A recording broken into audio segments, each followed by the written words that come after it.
Okay, good morning. My name is Willis. I'm here to do a speech on depression. And just by show of hands, everyone is familiar with what depression is. Okay, well, and actually, the reason I'm going to go ahead and do this on depression is because last year I was employed for Cytel. And I'm not sure if you all remember, but it was actually on the news where this dude by the name of Brandon Wilson had shot himself in the head on the west side. And the reason he shot himself in the head was because he was going through a lot of issues with his mom, the way that she was treating him and his sister. And one day she had actually put him out on a freeway in Roebuck, and he had to walk all the way to Baltimore. And I mean, he was cool, like as far as working with him or whatever. You wouldn't actually, know that something was actually going on with him unless you actually just sit and talk to him, and he would actually tell you all like what all he was actually encountering and what all he was going through at home with his family. And he would tell some of his homeboys and some of his friends, but like if you have a friend and they're talking, like I'm down and out, I feel like doing this or doing that, they'll laugh off and be like, well, don't say anything like that or whatever, and brush it off, just taking it as a joke, not actually taking the time to actually see what's going on and determining if there isn't anything they can do, because they're not specialized in that particular field, seeking the appropriate help, someone that can actually help him to resolve that issue, to keep it from going to extreme measures. And in my report, what I actually did was I looked up, because I was like, I've always heard that there are different stages of depression, different types of depression, so I basically, wanted to get more information to see what exactly, to see what depression is, because I know at times I have been depressed myself. And when I looked through the dictionary, I just wanted to, see what the word depression actually stood for and what it meant. And when I looked up depression, it stated that it was a mental disorder marked by sadness, inactivity, difficulty in thinking and concentration, and feelings of dejection. But with me, I mean, depression is much more deeper than that. It's like you're feeling not only helpless, but you're also hopeless. Because, I mean, you feel like, well, I don't want to talk to anyone because there isn't anything that anyone can do. And regardless of the help, I mean, no one is actually going to be able to help me. True, sometimes, there may be times where there isn't anything anyone can do. But at times when you are feeling depressed, you're like, talking isn't going to do anything about it. But, I mean, knowing some of the predicaments that I have been in, talking actually does a lot. If you can actually find someone that you can confide in and talk to, talking does make a big difference. So what I would, prefer doing is like if you see someone, like if you encounter someone on a day-to-day basis and you know that they're going through something, just take out the time to talk to them. If you can't do it, if you feel like there isn't anything you can do to help them in that particular issue, seek the appropriate help for someone that can help them.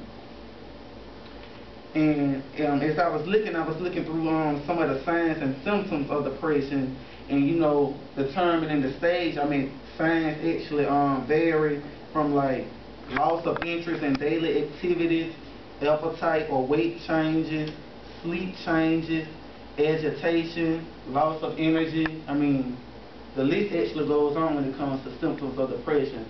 Sometimes, I mean, you're so immune to it that sometimes you're not even aware of the changes. But if you're looking outside and you're actually looking at someone else, those changes may be more noticeable, that you can notice that someone is acting more differently than what they normally would. The first type of depression that I looked up was clinical depression, and it was categorized by the inability to enjoy life and experience pleasure. When clinically depressed, you feel life isn't worth living, and you think of ways you would end your life. The second type that I researched was mild depression. Mild depression is when you feel like you've always been depressed and you stay having temporary mood changes, and the changes and symptoms are not as bad but they're not as bad as with clinical depression. 9 times out of 10, with the clinical depression is more over a long period of time. With the mild depression, it's just different mood swings periodically. I mean, sometimes it may last for, you know, a day or week, but, you know, they're not constantly there.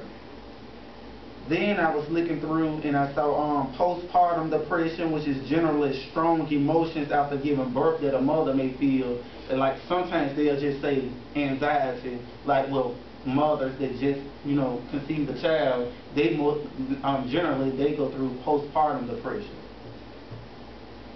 And then there is manic depression, which they also consider as being bipolar.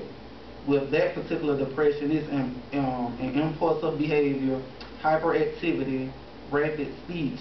With manic depression, your mood swings can switch in a matter of days, and the episodes last for as long as a week, and the mood swings are quite gradual.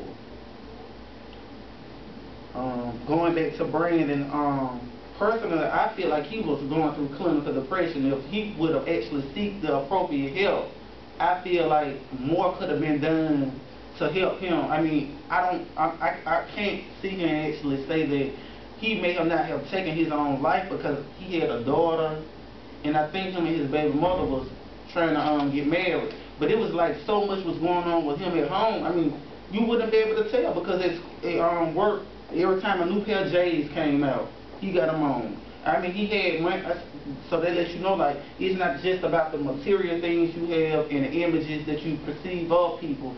Sometimes you have to actually talk to someone and see what's going on.